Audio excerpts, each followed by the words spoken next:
Station, Manx Radio.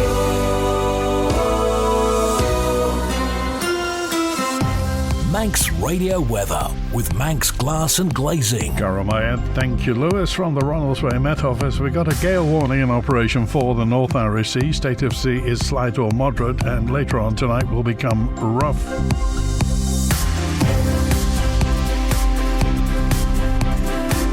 And the weather, persistent and heavy rain coming in on a light breeze. Daylight maximum is 10 Celsius today. More rain after dark on a strong to gale force northwesterly. It'll be down to 5 through the night.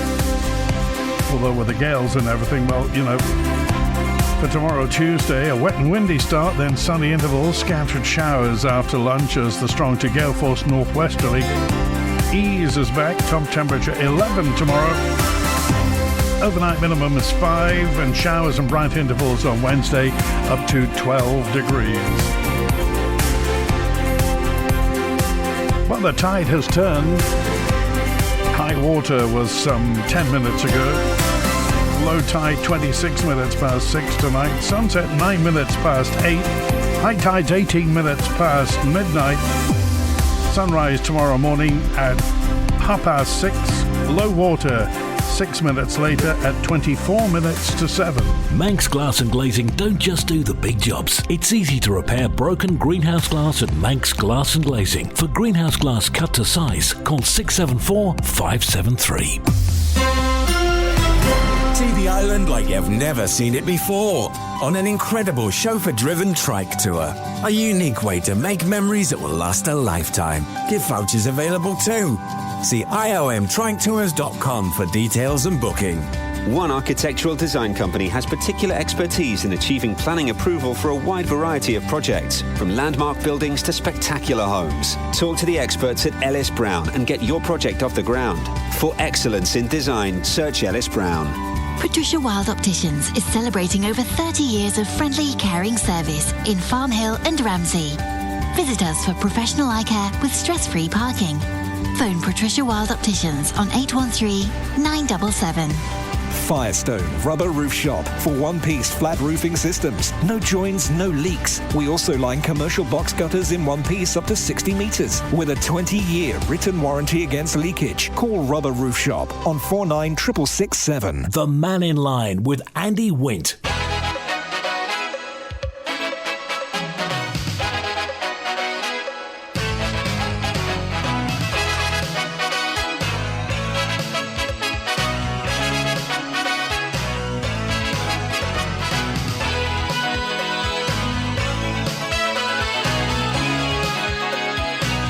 Just a quick word before we get to Mannin Line. A couple of road problems at the moment. The mountain road is closed if you're heading from Douglas to the mountain. The other side of the crag, the mountain road is closed. The matrix signs all over are telling you that, so there is a problem. The Garrow to the mountain, Hilbury to the mountain, Albert Road, Ramsey, Sulby to the mountain. Mountain road's closed, and also the Patrick Road is closed to through traffic between St John's and Patrick Village.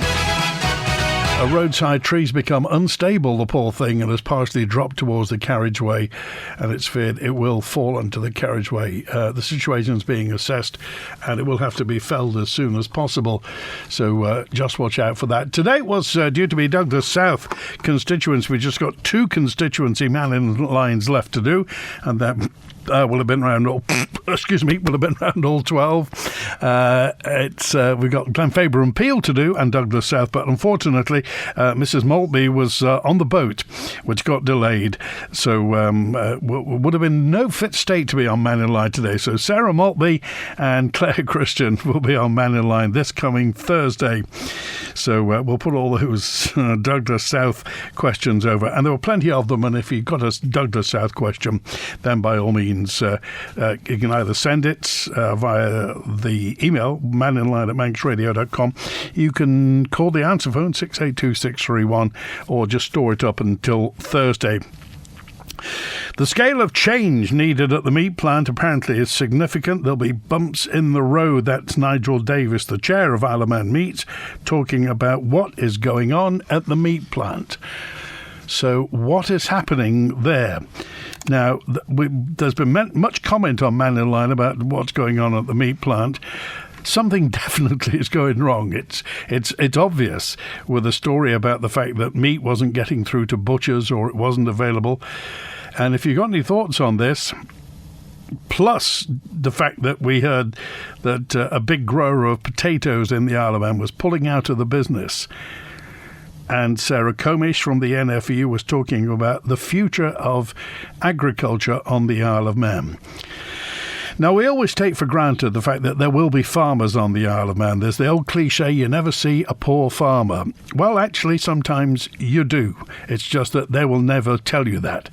Farmers, of course, are stoic people, live with nature day by day and won't advertise their woes. But woes there are inside agriculture, and everybody knows it. Even just a superficial glance at just chatting to people with the industry will tell you that things are not as they should be. So is this down to government? Is it down to the industry? Is it down to the consumer? I just wonder what your thoughts are. If you're in the industry, I'd like to hear what you have to say. And much of it may come down to buying and consuming more expensive Manx produce, and whether or not we're actually prepared to pay more for produce that comes from the Isle of Man to keep the industry in place. And remember, a lot of agriculture isn't just about rearing crops and cereals and beasts. It is also about being a custodian of the countryside that, by and large, we all absolutely love. So any thoughts on this? Text, email, call and WhatsApp. And also, interesting call on the answer phone came through. I just wonder what's happening to the mail at the moment. I received 2 Easter cards. One came from Manchester, first class, posted on the 25th of March and arrived on Wednesday, the 3rd of April. And the other one came from Formby, Merseyside, also posted on the 25th of March, second class, and arrived on Tuesday, the 2nd of April. Neither of them arrived in time for Easter. Thank you. Have you got any thoughts on this? Are you getting mail now? Do we rely on the mail anymore? Do we rely on mail being quick? Now we've lost the mail plane a while back, even though they never really told us how much that was going to cost. They never really told us why it just couldn't be maintained. But we don't have it. Long time ago, Saturday deliveries, Saturday collections. A lot of the sub-post offices have gone.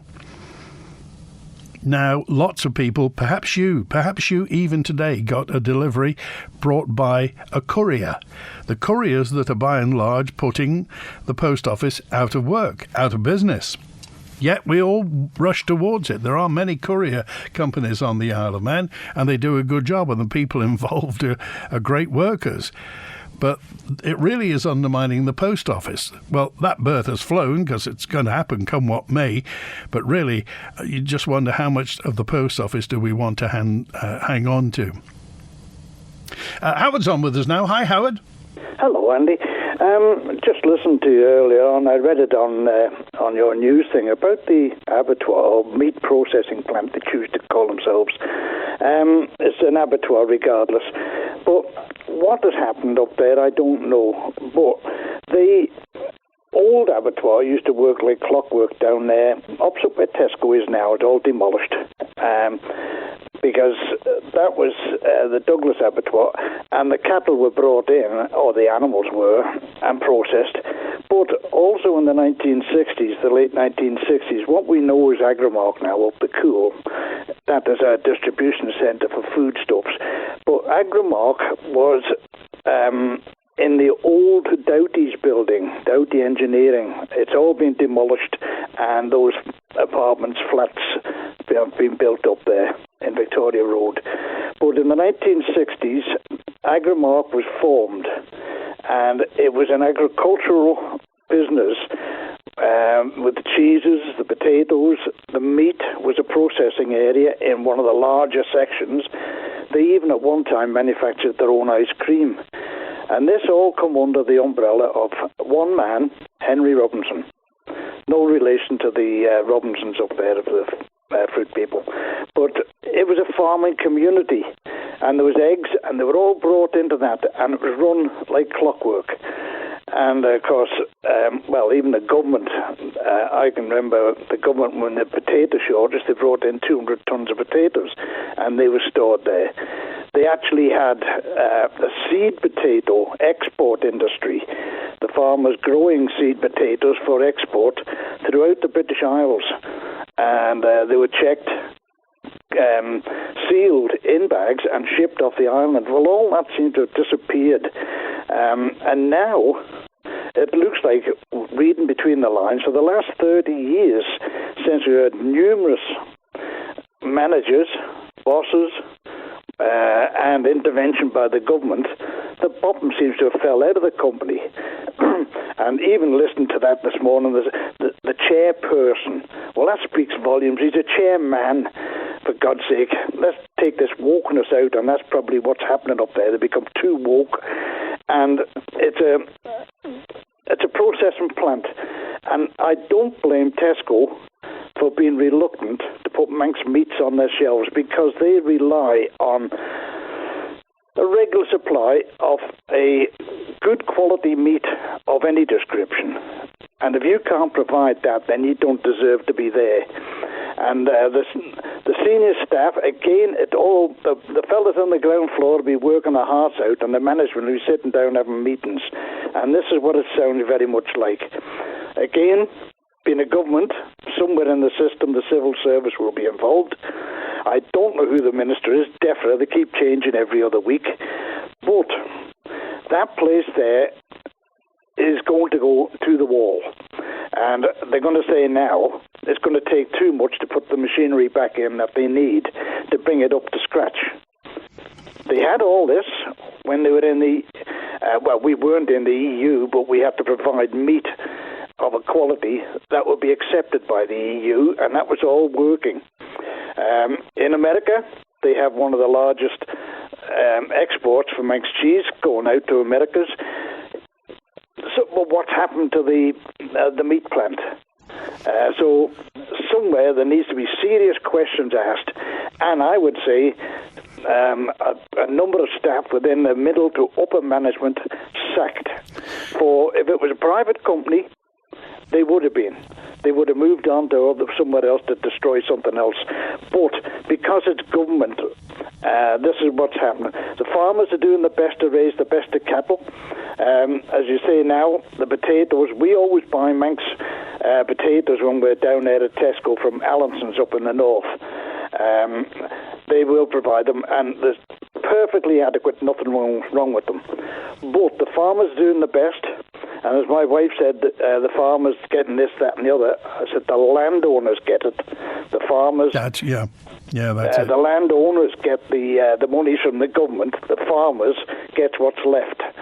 And it's the farmers that's working their hearts out. And as I mentioned the other day, you've got to look after your livestock, otherwise they perish. And the farmers are doing a as you say, at the bottom of all this, Howard, and kind of couched in those terms, is this is going to cost money. This is going to cost public money. Whenever they talk about out-of-date equipment, that means we want some new equipment, which will cost real money. Yeah, but having said that, this is over 30 years, and this man comes up with it makes my back. It's going to be a few bumps in the road. What a bloody childish statement, for to use my language, for a man that's supposed to be the boss of a company. This is what happened to the Kellogg's. They're putting a boycott on Kellogg's because the top man in Kellogg's said, eat cereal for dinner and save yourself money. This is the same sort of stupid remark that comes out of middle management now. They're all reading from the same damn book and they come up with the same answers. And the results are all the same. Nothing. So it's time the headhunters were hunted the other way and emptied. And bring that meat plant, for God's sake, it's a small island here and we can't produce and manufacture our own meat products. There's something radically wrong somewhere. Okay, all right. Appreciate that, Howard. Thanks for calling today. Take care. Bye now. All right, it's 19 minutes past 12. This is the story of the ongoing woes at the meat plant and the fact that, well, it all came to light with the fact that they couldn't provide meat for some butchers and retail outlets before Easter. And just really what's going on at the meat plant. Peter's on now with us. Hi, Peter. Good afternoon. Oh, good afternoon. It's Peter Murcott. And change is as good as a rest. I'm not going to talk about the subject that's has come up so much. One other thing I'll just say is I'm going to talk about a submission that I've made to the Chief Minister. If anybody would like a copy of it, because I can't really explain in just a couple of minutes what the issue is. If they give me a telephone call, 611483, I will supply them with a copy of what I've submitted. Okay. It's about a highly controversial piece of law which they have failed to pass in England. They've talked about it for 3 years and they've realised that it's highly problematic and likely to, if you're not careful, criminalise Christian ministers or people like that, and I suppose people of other beliefs as well. It's got a mistaken name and it's called conversion therapy. Now, to start with, the very name is wrong historically. Historically, there was no such thing. I've checked all this out. Although there are claims made that it was going on for about 50 years, that is nonsense, and I'll tell you why. I've gone through dictionaries up to 2010 from 1984. Not one of them defines conversion therapy. They all define aversion therapy, which is really was the concern that mutated into conversion therapy, and it sort of changed in the process. That's the first point.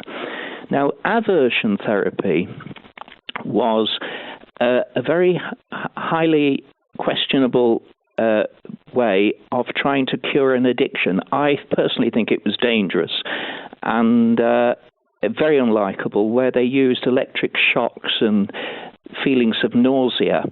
It wasn't, as so often is thought, just limited to questions of the sexual field. It applied to addictions like, I suppose, drug addiction and other things as well. Now, what has happened, and I've watched out for this, because the change of name and the scope is something which has concerned me greatly and doesn't bear too much resemblance to what was historically going on. I've been watching out to see if they would try and introduce some measure like that in the Isle of Man, and if they would call it, we'll say, as in Britain, the Conversion Therapy Prohibition Bill, but they didn't do that. Nor did they ever consult on it like they've done in Britain. What happened was, in 2019, there was a bill called the Sexual Offences and Obscene Publications Bill. They consulted on it in the winter of 1819. Then on December the 3rd, 2019, when the bill was being enacted, it was at an advanced stage of the clauses stage. Right out of the blue, a new clause 87 was introduced about this conversion therapy, and it really passed with very little discussion. And I emphasise, it had never been consulted on. Now, if it had, I would have made all the points that I'm now making to the Chief Minister as to why this highly wide-ranging law, very unjust law, the way it's worded, could actually send Christian ministers to prison. And it's actually more stringent than the one that they're doubtful about in Britain, and the penalties are greater. Now, you try and match that if you can. And what's your message to the Chief Minister? It needs to be repealed, and they need to, if they want to address what was the historical thing, which was quite different of aversion therapy, which, true, this would cover it, but it goes far, far further, and it goes into realms which really criminalise almost anything. if they want to do that, number one, they need to get the words right, aversion, so we're quite clear what we're talking about. And secondly, they need to consult and they need to have a wide-ranging discussion, and so that any of the pitfalls can be identified. But otherwise, this particular piece of law is very dangerous and it is very unjust. It's quite clearly contrary to the Human Rights Act, and it should never have been passed. Okay, and if anybody wants to ring me, you, they can. Your telephone number is 611-483, and I will send them a copy of the 4-page, very close analysis that I've done on this piece of very, very dangerous piece of law that has sort of come in unnoticed. It came into... The only reason I knew about it was because the Sexual Offences Act 2021 has just come into force, and it was mentioned in the paper that conversion therapy was there, and I had to do a bit of detective work to try and track down, well, how had it got in the first place? Okay, all right. Thank you. Good to hear from you. Thanks for that. 12:25. And a WhatsApp 747. A butcher told me there were suppliers across who would supply meat as soon as he wanted due to the amount of meat that he turns over. The meat plant had the state-of-the-art technology and equipment, didn't it? Not that long ago, so surely can't be out of date yet. So where is the minister in all this? DEFA minister, of course, is Claire Barber.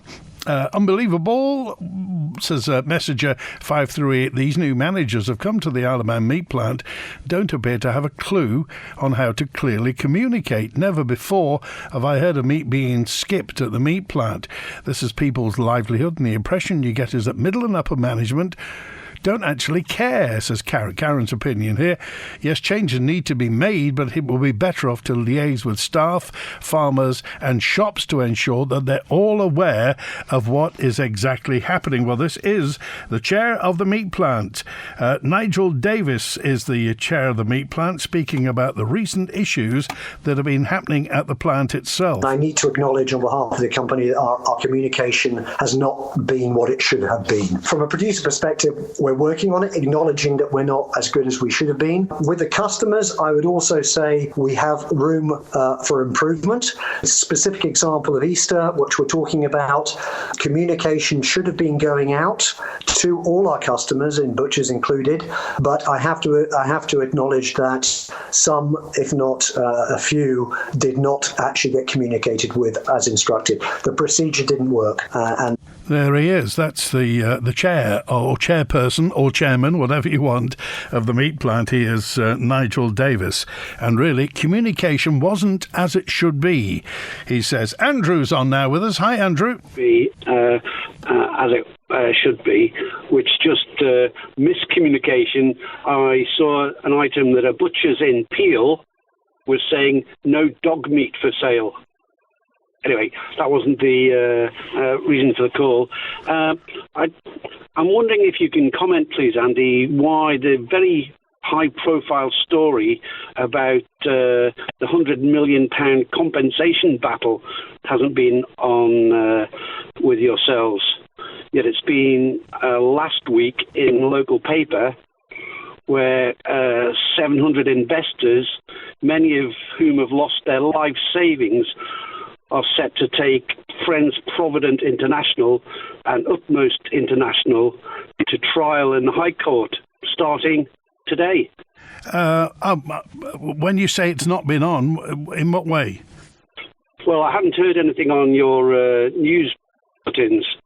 Well, okay. Maybe I haven't heard it. Okay, well, I'm sure our news department are listening to you. Alrighty. And let's hope they've got somebody down there at the court today. As you say, more than 700 investors taking the two insurance giants to court. £100 million compensation battle. So it's correct. Friends Provident and Quilter as well, isn't it? That's it. Not a small amount. And what do you think the implication is of this? Well, I mean, it's the general perception, isn't it? Whereby you've got 700 people who are overseas who are going to be saying, well, look what's happened to my life savings. They were in the Isle of Man. So it's a reputational damage.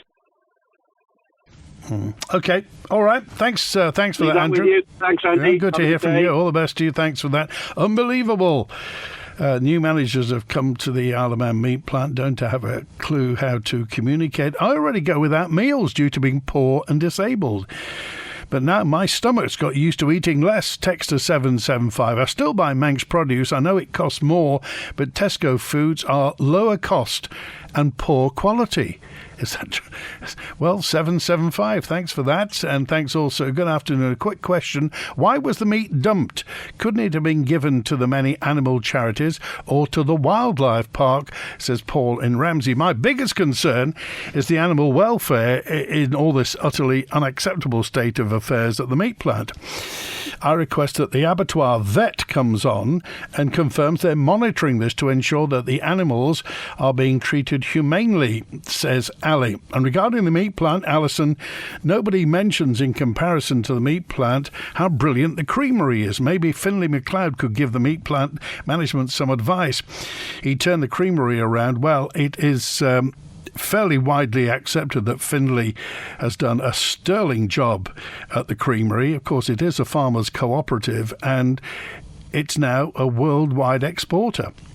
Everybody, I get messages from time to time, but people who go on premium flights, particularly with Emirates, where you see Isle of Man creamery cheese in the premium lounge. Now, that doesn't just happen. You don't just export like that.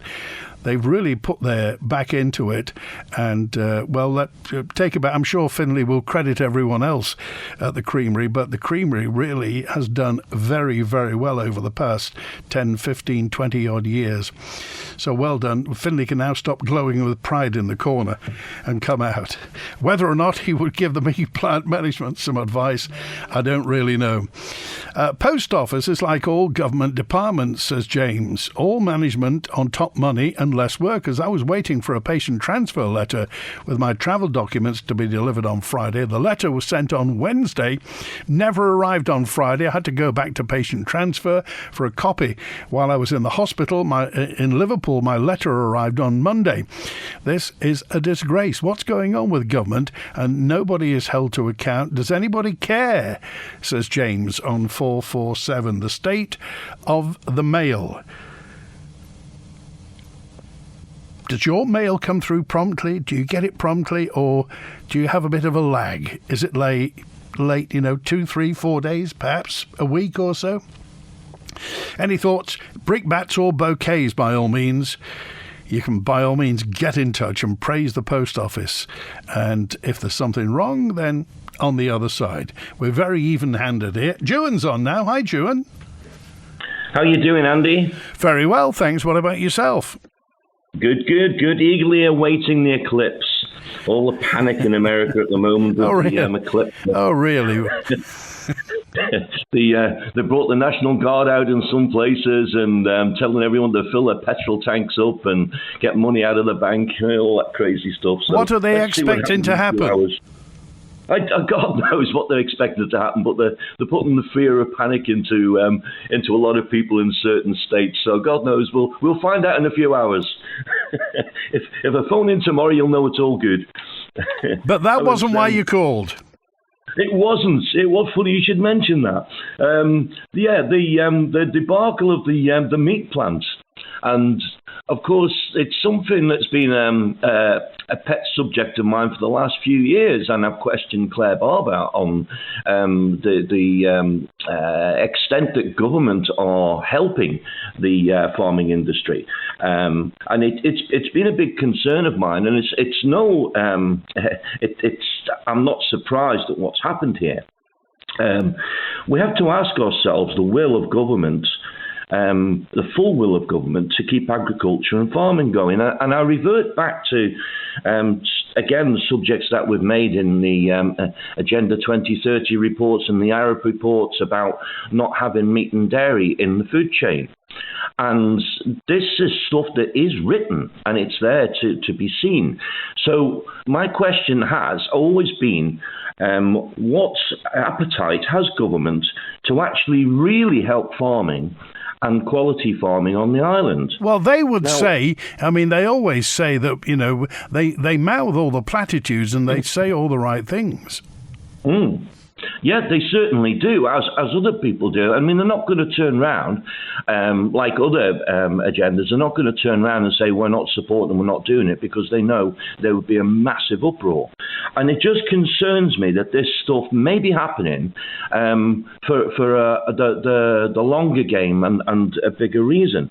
And from what we were saying before, from what Howard was saying, and it's quite right from what I can see and from the people that I've talked to, there's people involved in the meat industry there that are not farmers. When the farmers were running it, it worked.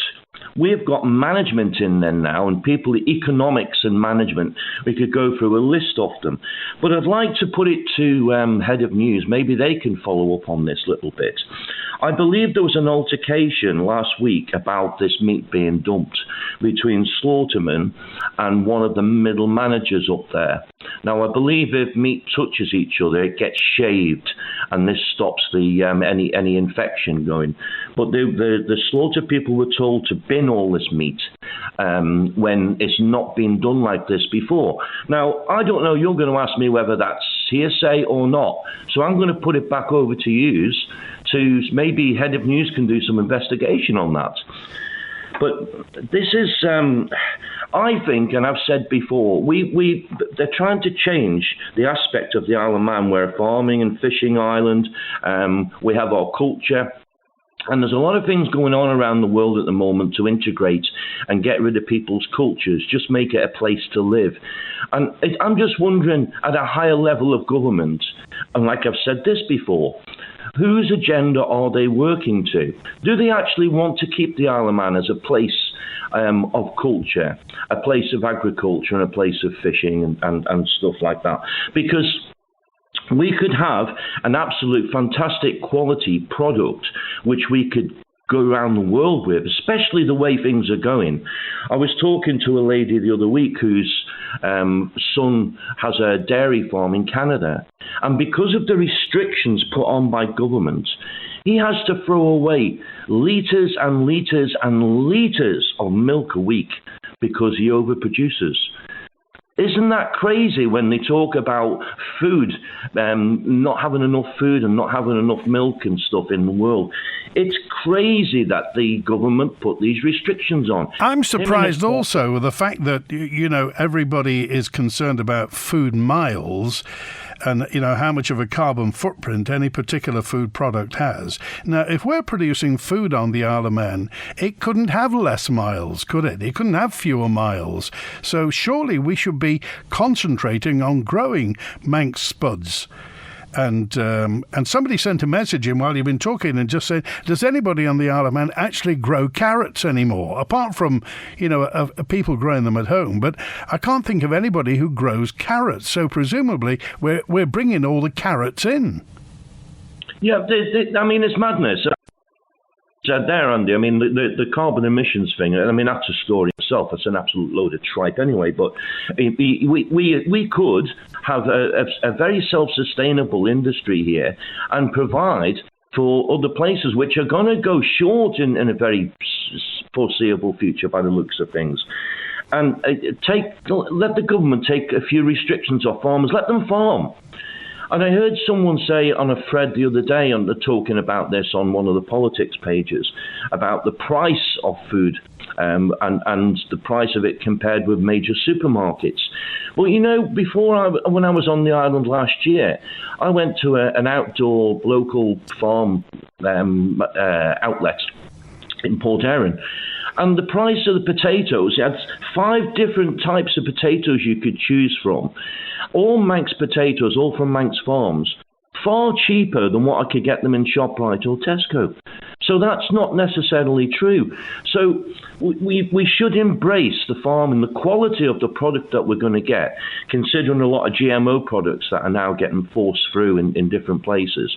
And I think on the whole Manx agenda, the Isle of Man government and this administration needs to start thinking about the Manx people and our way of life and where we're heading with this whole debacle that they're trying to put us through with all this woke agenda. It'll be me for today, Andy. I was at the Dunedin Games the other day in America, the Highland Games, and the Manx flag was flying high. Fantastic. And what were you? Were you tossing the caber, or what were you doing? You know, you took the wind out of my sails. I was just going to say I wasn't tossing my caber. No, I was just there listening to the pipe bands and watching all the stuff going on. Very, very. You know what? America is so supportive of the Celtics, the Irish and the Scotch and the Welsh, more than what the Celtics are sometimes. And what a fantastic day it was of Scottish culture. All right. Thanks, Stuart. Take care, Andy. Good to hear from you. Dave says, look, chairperson isn't woke. It represents equality in the 21st century. So Manx Radio should call such attitudes out. Well, it's opinion, Dave. It was that person's opinion. So it was his opinion. And that was his opinion about chairperson or chair. Obviously you have a different opinion, so that's your opinion. That's what Mannin Line is about. It's about opinions. Talk about mail deliveries. Our postie delivered mail to us last Saturday. I thought it was only Monday to Friday was the norm now. Now, you say that, Mike, and we actually had it was a brown letter, but it was a brown envelope, but it did come on Saturday. So were they actually delivering on Saturday? Look, the new rising company tax on company cars will be the last straw for some people, as the government is trying to bankrupt us all, says Alan. Now, do you know that for certain, Alan, or is it just how you feel? The chairperson admits he hasn't done the job, so he should be gone, says G. Now, the root of all problems in government is middle management and empire building. This created no accountability and has brought the Isle of Man to the point of bankruptcy, says Paul. Well, not quite bankruptcy. We are short of money, let's be honest. Certainly not like it used to be. Why hasn't Manx Radio approached the minister and asked questions about the meat plants? That's Claire Barber, it is, by the way, Douglas East MHK. Animal welfare issues of cattle for slaughter, meat being dumped, and the other many issues. Have you approached the minister? Mannin Line. Just Care products for mobility solutions. As the island's exclusive stockists of the Cozy Feet footwear range, Just Care products have a wide choice of Cozy Feet shoes and slippers for you to try. Highly recommended by healthcare professionals. Come and try a pair of Cozy Feet today at Just Care products. Find us behind B&Q, or for more information, give us a call on 627 177. They've got your whole house in their hands. When you need scaffolding, DPM. On time and on budget, DPM. We'll beat any quote. DPM. We do it all at DPM. DPM promise to beat any like-for-like scaffolding quote by 10%. So when you need scaffolding, call the friendly, experienced DPM scaffolding team on 61-2000. T's and C's apply. We do it all at DPM. Step into Office World, the island's largest fully stocked stationery store, where there's over 5,000 items on display to take away. From pens, paper, inks and toners to general stationery, adhesives and batteries. You can get what you need right now from Office World, with all the big brands, including Pilot, Pentel, Sellotape, Duracell, Gorilla, Pucker Pads and more. Office World is conveniently located on Spring Valley Industrial Estate, with easy parking right outside the door. Office World! The Camera Isle of Man Beer and Cider Festival is at the Villa Marina from Thursday the 11th to Saturday the 13th of April. It's the biggest event of its kind on the island, featuring over 120 real ales, ciders, perries and fruit wines, plus great food too. Tickets on the door subject to availability, or get them now at villagaiety.com, or call the Welcome Centre on 600 555. The 11th Camera Isle of Man Beer and Cider Festival. Hot on the heels of our 60th anniversary, we're back on the Ross Revenge this weekend for another Radio Caroline North. We're playing the best music from the 60s, 70s, 80s and 90s, and we've got money to give away to spend in the Radio Caroline web shop, and the whole weekend is sponsored by Turton Tower Woodland Cafe. Join us here on the Ross Revenge live with Manx Radio. 1368 and 648 AM. The Mannin Line with Andy Wint. It's 16 minutes before 1. High time the board and senior management at least acknowledge that their communication with producers and customers has been non-existent, far worse than not what it should have been. This is about the meat plant, which successfully, says Marie, ran as a cooperative until government took control. But this other correspondent, Sarah, says it's no good trying to hide behind regulations and adjustments in shelf life dates. Prime meat only becomes illegal to sell as a result of sheer management incompetence. With a new manager in place and an active board of directors, there are simply no excuses for these appalling failures. The staff are also being badly served by senior management in much better paid roles. Currently, any accountability and transparency is lacking. Farmers in particular are on the brink of survival at the moment. They don't need government-imposed mismanagement, which also costs the taxpayer dear. Thanks also to Brian, who said, I'm glad you pointed out that a lot of farmers are on the brink and on the verge, and a lot of the landowners take the money. So tenant farmers are often running that business, and they're the ones that are having the problems in the middle of the night, worrying about costs and finding the money to pay bills. So the more, says Brian, that the public understands that the knife edge that agriculture is on the Isle of Man, then the sooner we will come to some sort of conclusions. David's with us now. Hi, David. Hi, Randy. I just want to talk about football, if I can. Yeah. And I know you haven't got the members for South Douglas, but they'll probably be listening. I'll come back on it. And the lack of facilities now for, and I'm not speaking on behalf of Paul Rose and the other clubs that are down near the bowl there, is, I mean, Onken played there some time ago, and I had to ask across the road for the lady in the house to get water to fill our water bottles up. What happened to their facility? There was a problem with their facilities, wasn't there? Well, I don't know what's going on. It's probably one of the biggest secrets going, and I just wondered now, Douglas is a city, would they like to come out and say what they're doing for the community? You know, I used to live in Williston, the same situation there. What are we doing for the kids for the future? We are definitely doing that for Onken, and my other appeals going out there too. If there's anybody out there that's got a small, what we call slitter or spiker, for the 3-point linkage on an old Kubota, which I've got, could they try and get in touch and help me out? Okay, hang on, that slipped in very quickly. What is that again, or what? It's a slitter. It actually slits the earth as the implement goes up and down, and you pull it on a tractor, which I've got remember my old 25-year-old Kubota that runs on red diesel? Yes. Do you remember that?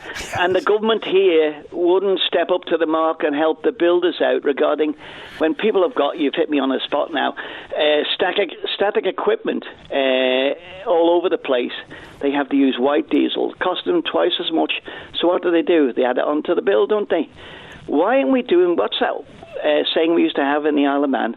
It's our differences that make us different. Okay. So why aren't we doing it? But if anybody can help me out, I know I shouldn't use it. It's not like Swap Shop. But anybody like to give us a bell. Well, at least you're not asking for a bag of coal. That's all that matters. Well, that's it. No. I've got me panels on the roof there. They're not much. They're not producing much. And I'll pass that message on to Claire Christian and Sarah Mulby. What's happening to the Pulrose football facilities? And the other teams that are down there, you know, in this day and age, and we have an exciting thing on the Isle of Man. We're trying to grow women's football and girls' football, and you can't do these things like we used to do years ago. The bushes, you know, you can't do that anymore now. You've got to have facilities, and they've got to make something for the people when it rains in the Isle of Man, and we play football. Why don't we play football in the summer? Okay. That's a question. All right. Thanks, David. Bye. Good to hear from you. Oh, those were the days. I'd like to sell some Ford Escort brake pads, and I want a bag of coal for them. We asked to speak to the Minister, by the way. Some people have asked, why haven't we asked the Minister on? It's Claire Barber of DEFA. are responsible for the meat plant. We asked to speak to the minister, who is away. In fact, a lot of politicians are away at the moment, or were away last week on holiday and what have you. We asked to speak to the minister. We keep trying, but we were told by the department, that's the Department of Environment, Food and Agriculture, this is an issue for the meat plant. I mean, DEFRA is responsible for the meat plant, but this is an issue for the meat plant. So we will try. The news team are trying to get to the bottom of what's happening. We had the chairperson, chairman, whatever you want to call him, on this morning, and he basically said there are some bumps in the road. When the Mannin Line's not on air, call Manx Radio to leave your opinion for broadcast on 682 631. Very occasionally when conducting interviews, I'm particularly impressed by the refreshing honesty and clarity of my guests. The Youth Select Committee was established by Tynwald to give a voice to students, and Castle Rushen High School students Zara Molnova and Aidan Clark, and Chair of the Select Committee, Alex Cowley from St Ninian's High School, join me, Phil Gorn, on Agenda this evening at 6 p.m. on Manx Radio. In the first of what will be a two-part interview, they tell me about their role and how they intend to help Tynwald solve the island's housing crisis. Honest, straight-talking and passionate about politics. Certainly a breath of fresh air on this week's agenda. The Mannin Line with Andy Wint. I can really recommend that, and I don't know whether you remember when we did the Mannin Line outside broadcast from St Ninian's. Alex Cowley was on the panel, and a terrific talker. Tune it in tonight, after Update Tonight, 6 o'clock, Agenda with Phil Gorn. And talking about recommendations, Monday and Friday we go back into the 60-year archive of Manx Radio. We started in 1964. I don't know whether we've mentioned it, but we did. We're going back to the 1990s. John Moss was on the set of Stiff Upper Lips. Do you remember we used to make films on the Isle of Man and lots of TV programmes? You couldn't drive down a road that didn't say closed for filming. So back to the 1990s, when the movie-making industry was really prominent on the Isle of Man. John Moss was at Castletown Railway Station on the set of Stiff Upper Lips. And if all that doesn't mean anything to you, genuinely we did. Peter Fonda was here. Madonna was here. They were all here. Regarding the meat plant, if senior management can't use a phone to sell meat, they shouldn't be on the job. As farmers, we have money taken out of every lamb to market the meat. So where is that going? When is a message in from, let me see, listen to Jew, I'd say the government isn't working to any agenda, and that's the problem. Another example of why the government should be involved in what should be a private marketplace issue. Well, that's the nub of all this. Do you think the government should be in this? Do you think the government should be regulating the meat plant? Suffice to say, lots of public money goes in to keep the meat plant afloat. And without it, it simply wouldn't be there. So the situation at the moment is it has to receive public money to survive. There was a film on BBC4 on Friday, says John, regarding a sister dying in Switzerland called Everything Went Fine. It was based on the memoir of Emanuel Bernheim. You don't see any more about it, John, but if anybody wants to catch it, I'm sure the BBC will be replaying that forever and a day. The reason to getting a mail delivery on Saturday was because the walk hadn't been taken out during the week, and now there's not enough postmen or women to cover daily walks, and recruitment's difficult when you ask people to actually work part-time hours in what should be a full-time job for £11 an hour. Is that the situation? That's what it was. I agree with Juan, says Texter 602, a shout out for all the local producers and farmers markets. Visit Ramsey Farmers Market, or the key for local produce. No support, no farmers, no food. It is simple. Please support local. However, if you talk to anybody in marketing, they will always tell you people are driven by price. So are they? Will you always go to the cheapest product, or will you perhaps be guided by where something is from, the provenance? Hasten to say, the quality. Allinsons do carrots, says Ron. Is that true? Are they Manx carrots, though? Rendu Farm grows a lot of carrots and also veg of high quality for Robinsons and Tesco. Big Bad Brian Radcliffe Also has wonderful veg for sale in Ramsey every week. You cannot beat homegrown carrots. I support the humble carrot.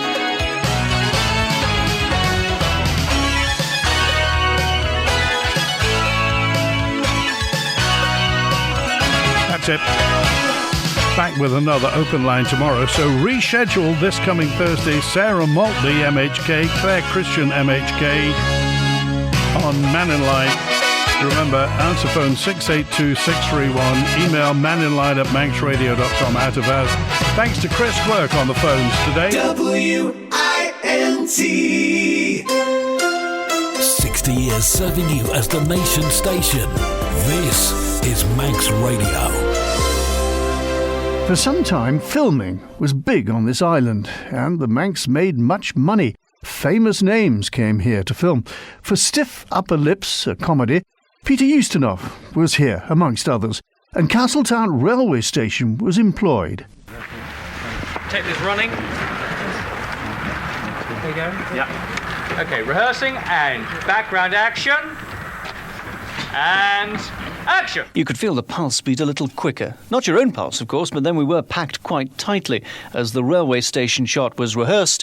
And while I was waiting, I sought out line producer Simon Scotland for a few words on what was going on. At Castletown, we're here basically all of today to shoot the exteriors of the train, and then when you actually see the film finished, the images shot inside the train. We're actually going to be shooting down in the shed in Douglas and then putting the images in the background, because it's just not the scenery you see on the Isle of Man here. There's some rather bizarre events that will be going on in the background, so we have to do it both ways.